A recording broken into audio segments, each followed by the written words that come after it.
Hello guys, कैसे हैं आप लोग। आई होप आप लोग बहुत ही अच्छे होंगे और झारखंड जीके का प्रिपरेशन आप लोग का बहुत ही अच्छा चल रहा होगा। तो चलिए स्टार्ट करते हैं आज के शानदार सेशन को, जिसमें टॉप मोस्ट क्वेश्चन करने वाले हैं। और ये झारखंड का 10वां पार्ट है और इससे पहले 9 पार्ट के वीडियो अपलोड हो चुके हैं। आप चाहे तो चैनल के प्लेलिस्ट में जाकर झारखंड स्पेशल जीके का सेशन देख सकते हैं। तो चलिए स्टार्ट करते हैं आज के सेशन को। तो देखते हैं आज का क्वेश्चन क्या है। ध्यान दीजिएगा, पहला क्वेश्चन, क्षेत्रफल की दृष्टि से सबसे छोटा प्रमंडल कौन सा है। जी बिल्कुल, झारखंड में क्षेत्रफल की दृष्टि से जो सबसे छोटा प्रमंडल है वो कौन सा है, ये आपको बताना है। सही आंसर बताइएगा। जी बिल्कुल, इसका सही आंसर क्या है। जी हाँ, option A Palamu is the right answer. Palamu सबसे छोटा प्रमंडल है। एक नोट्स को ध्यान दीजिएगा, झारखंड में 5 प्रमंडल है और क्षेत्रफल की दृष्टि से सबसे छोटा प्रमंडल पलामू हो जाता है। बहुत इंपॉर्टेंट है और रिपीटेडली ये क्वेश्चन एग्जाम में पूछ लिया जाता है। तो चलिए आगे देखते हैं और क्या इंपॉर्टेंट है। ध्यान दीजिएगा, बुलू इमाम किस जनजातीय लोक कला से संबंधित है। बुलू इमाम का जो संबंध है वो किस जनजातीय लोक कला से है, आपको ये बताना है। सही आंसर लगाइएगा। जी बिल्कुल, इसका सही आंसर क्या है। ऑप्शन डी, बी तथा सी दोनों is the right answer. Option D इसका सही आंसर है। चलिए, तो संथाल और कोहबर दोनों से संबंधित है ये जो बुलू इमाम जो लोक कला है। ठीक है, तो चलिए आगे देखते हैं। इंपॉर्टेंट क्वेश्चन है, ध्यान दीजिएगा। जी बिल्कुल, सकरी नदी कहाँ से निकलती है। सकरी नदी जो है वो कहाँ से निकलती है, आपको ये बताना है। ऑप्शन आपके पास है रांची पठार, अमरकंटक, छोटा नागपुर पठार या फिर विंध्याचल। सही आंसर बताइएगा इसका। जी बिल्कुल, सही आंसर क्या है। ऑप्शन डी, ऑप्शन सी छोटा नागपुर पठार इज द राइट आंसर। देखिए, जो सकरी नदी छोटा नागपुर पठार से निकलती है, ये ध्यान में रखिएगा। आगे देखिए, इंपॉर्टेंट क्वेश्चन है, ध्यान दीजिएगा। और ये क्वेश्चन रिपीटेडली एग्जाम में पूछ लिया जाता है। किस नदी की मुख्य धारा का नाम निरंजन या लीलाजन है। कौन सी ऐसी नदी है जिसकी मुख्य धारा का नाम निरंजन या लीलाजन है। ऑप्शन आपके पास है, सही आंसर लगाइएगा। फल्गु, दामोदर, स्वर्णलेखा या फिर मयूराक्षी। सही आंसर लगाइएगा। सही आंसर क्या है इसका। जी हाँ बिल्कुल, option A Phalgu is the right answer. Phalgu इसका सही आंसर है। फल्गु नदी की मुख्य धारा का नाम निरंजन या लीलाजन है, यह छोटा नागपुर के पठार से निकलती है। बहुत इंपॉर्टेंट हो जाता है और रिपीटेडली ये क्वेश्चंस एग्जाम में पूछे गए हैं। तो चलिए आगे देखते हैं। इंपॉर्टेंट क्वेश्चन है, ध्यान दीजिएगा। बिल्कुल, महुआ डांड भेड़िया वन्य प्राणी आश्रयनी किस जिले में अवस्थित है। जी बिल्कुल, महुआ डांड जो है वो भेड़िया वन्य प्राणी आश्रयनी है और वो किस जिले में स्थित है, आपको ये बताना है। ऑप्शन आपके पास है, सही आंसर बताइएगा। पलामू में है, रांची, लातेहार या फिर कोडरमा में है। सही आंसर लगाइएगा, इन चारों में से जो सही आंसर है। जी बिल्कुल, सही आंसर क्या है। Option A Palamu is the right answer. Palamu इसका सही आंसर है। महुआ डांड जो भेड़िया वन्य प्राणी आश्रयनी है वो पलामू जिले में स्थित है। बहुत इंपॉर्टेंट हो जाता है। तो चलिए आगे देखते हैं, और भी इंपॉर्टेंट क्वेश्चन है और एग्जाम में रिपीटेडली ये क्वेश्चन पूछे गए हैं। जी बिल्कुल, गुमरो एवं एरो किसकी सहायक नदियां हैं। गुमरो और एरो जो दो सहायक नदी हैं वो कौन सी नदी के सहायक नदी है, आपको ये बताना है। ऑप्शन आपके पास है, सही आंसर बताइएगा।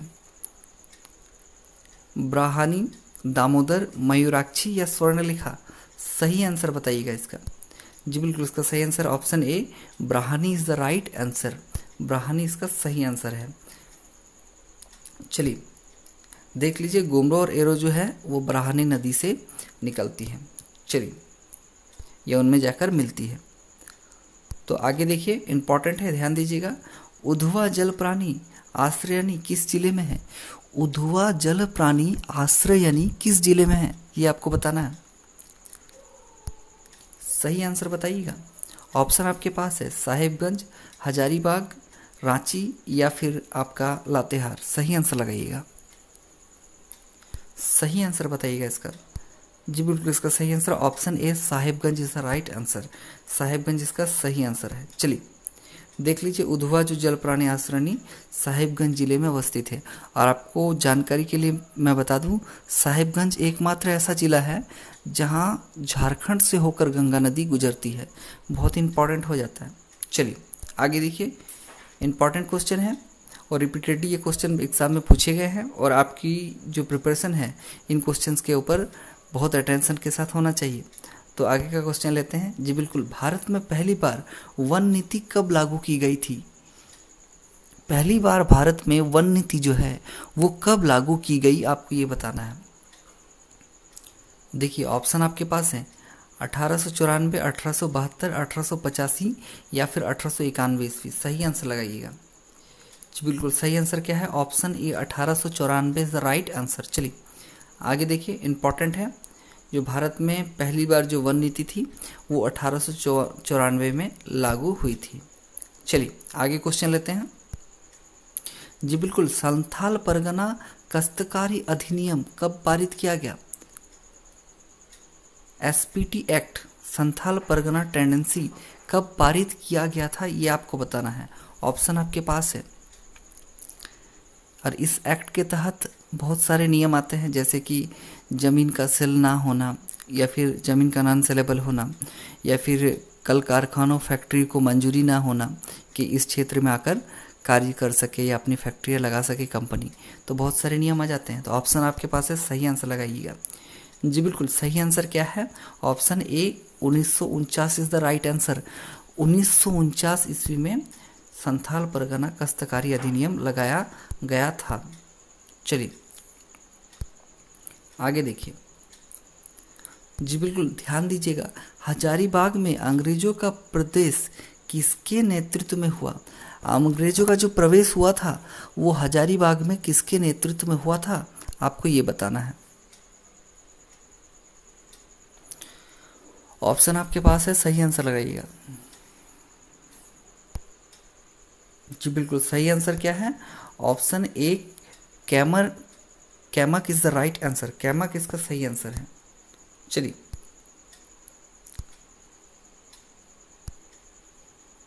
आगे देख लीजिए, इंपॉर्टेंट क्वेश्चन है, ध्यान दीजिएगा।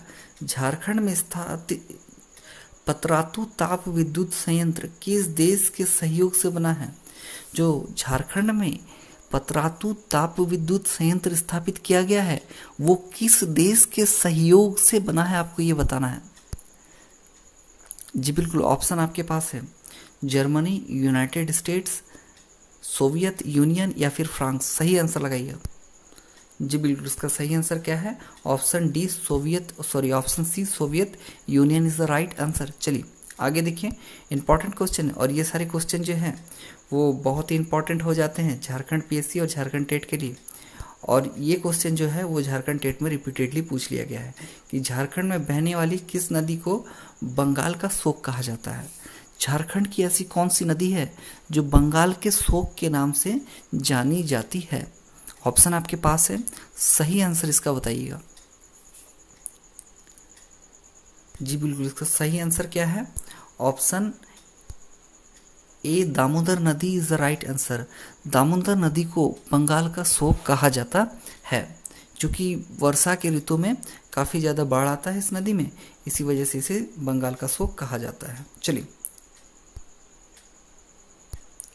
आगे चलिए, गौतम धारा जलप्रपात किस नदी पर है? जिन लोगों ने मेरा थ्योरी क्लास देखा है वो इन सारे क्वेश्चंस का आंसर आसानी से लगा पा रहे होंगे, क्योंकि मैंने थ्योरी में 100% क्लैरिटी के साथ इन क्वेश्चंस के थ्योरेटिकल पोर्शन को डील किया है और बहुत ही इंपॉर्टेंट थ्योरी क्लासेस हुई हैं। आपने अगर अभी तक नहीं देखा है तो आप डिस्क्रिप्शन में जाके लिंक के थ्रू देख सकते हैं, या फिर प्लेलिस्ट में झारखंड स्पेशल जीके का प्लेलिस्ट में जाकर आप देख सकते हैं। तो देखिए इंपॉर्टेंट क्वेश्चन है कि गौतम जलप्रपात जो है वो किस नदी पर है जिसे गौतम धारा के नाम से जाना जाता है? सही आंसर क्या है जी? बिल्कुल ऑप्शन ए राधु नदी is the right answer. Radhu नदी इसका सही आंसर है। चलिए आगे देखिए, फिर से इंपॉर्टेंट क्वेश्चन है, बहुत ज़्यादा अटेंशन दीजिएगा। उत्तर में दक्षिण झारखंड राज्य की लंबाई कितनी है? जी बिल्कुल, उत्तर से दक्षिण जो है वो झारखंड राज्य की लंबाई कितनी है ये आपको बताना है। ये मैंने पूरा डिटेल्स में बताया। ये सब जो टॉपिक है वो थ्योरी क्लास में आपको डिटेल्स में मिल चुके होंगे। तो सही आंसर लगाइएगा, आपका सही आंसर बताइएगा कि उत्तर से दक्षिण जो झारखंड की लंबाई है वो कितनी है। जी बिल्कुल, सही आंसर क्या है? Option A 380 kilometre is the right answer. 380 kilometre इसका सही आंसर है। चलिए आगे देखिए, इंपॉर्टेंट है, ध्यान दीजिएगा। कर्मा क्या है? कर्मा के बारे में आपने सुना होगा, झारखंड में एक बहुत ही प्रसिद्ध शब्द है कर्मा। तो ये कर्मा क्या होता है आपको ये बताना है। ये क्या लोकगीत है या लोक नृत्य है या फिर जनजाति है या फिर जाके इनमें से कोई नहीं है? सही आंसर लगाइएगा। जी बिल्कुल, सही आंसर क्या है? यह एक लोक नृत्य है। Option B is the right answer. Karma Jharkhand का एक बहुत ही स्पेशल लोक नृत्य है। झारखंड के जब मैं लोक नृत्य का वीडियो लेकर आऊँगा तो आपको बताऊंगा कि झारखंड में क्या क्या लोक नृत्य है और कौन कौन से एग्जाम के दृष्टिकोण से बहुत इंपॉर्टेंट हो जाते हैं। चलिए आगे देखिए। जी बिल्कुल, ध्यान दीजिएगा। झारखंड में पहला वित्त चित्र किस वर्ष बनाया गया था? वित्त चित्र जो था वो किस वर्ष बनाया गया था झारखंड में पहला? सही आंसर बताइएगा, सही आंसर बताइएगा। जी बिल्कुल, इसका सही आंसर क्या है? Option A 1954 is the right answer. 1954 में झारखंड में पहला जो है वो वित्त चित्र बनाया गया था। चलिए आगे देखिए, आगे देखिए, इंपॉर्टेंट क्वेश्चन है। जी बिल्कुल, ध्यान दीजिएगा कि 2011 की जनगणना के अनुसार झारखंड का न्यूनतम नगरीय जनसंख्या वाला जिला कौन सा है? न्यूनतम नगरीय जनसंख्या वाला जिला कौन सा है झारखंड का 2011 की जनगणना के अनुसार? सही आंसर बताइएगा।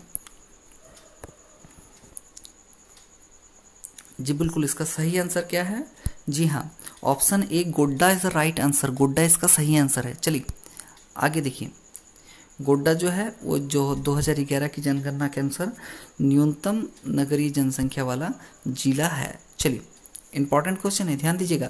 संथाल परगना में किसके नेतृत्व में वहाँ की महिलाओं ने नमक कानून को चुनौती दी? किसके नेतृत्व में नमक कानून को वहाँ की महिलाओं ने चुनौती दी थी? सही आंसर बताइएगा। सही आंसर क्या है? जी हाँ बिल्कुल, इसका सही आंसर है option A Selbala Rai. Selbala Rai is the right answer. चलिए आगे देखिए, मांडा पर्व का संबंध किस देवता से है? जी बिल्कुल, थ्योरी क्लास में मैंने मांडा के बारे में डिस्कस किया है, आप चाहें तो जाके वीडियो देख सकते हैं। तो आपको ये बताना है कि मांडा पर्व जो है का संबंध किस देवता से है, आपको ये बताना है। ऑप्शन आपके पास है, सही आंसर बताइएगा। जी बिल्कुल, सही आंसर क्या है? Option A Mahadev is the right answer. Mahadev जैसे शिव के बारे में, जिसे शिव के नाम से जाना जाता है, या फिर आप कोई से आशुतोष कहते हैं, कोई महाकाल कहते हैं, परंतु मेनली जो मांडा है इन्हीं को इंगित करता है। तो चलिए आगे देखिए, इंपॉर्टेंट है, ध्यान दीजिएगा, रिपीटेड क्वेश्चन है। जमशेदपुर में नमक सत्याग्रह का नेतृत्व किसने किया था? जमशेदपुर में जो नमक सत्याग्रह हुआ था उसका नेतृत्व किसने किया था, आपको ये बताना है। ऑप्शन आपके पास है, सही आंसर बताइएगा। जी बिल्कुल, इसका सही आंसर क्या है? जी हाँ, ऑप्शन ए नानी Gopal Mukherjee is the right answer. नानी गोपाल मुखर्जी ने जमशेदपुर में नमक सत्याग्रह का नेतृत्व किया था।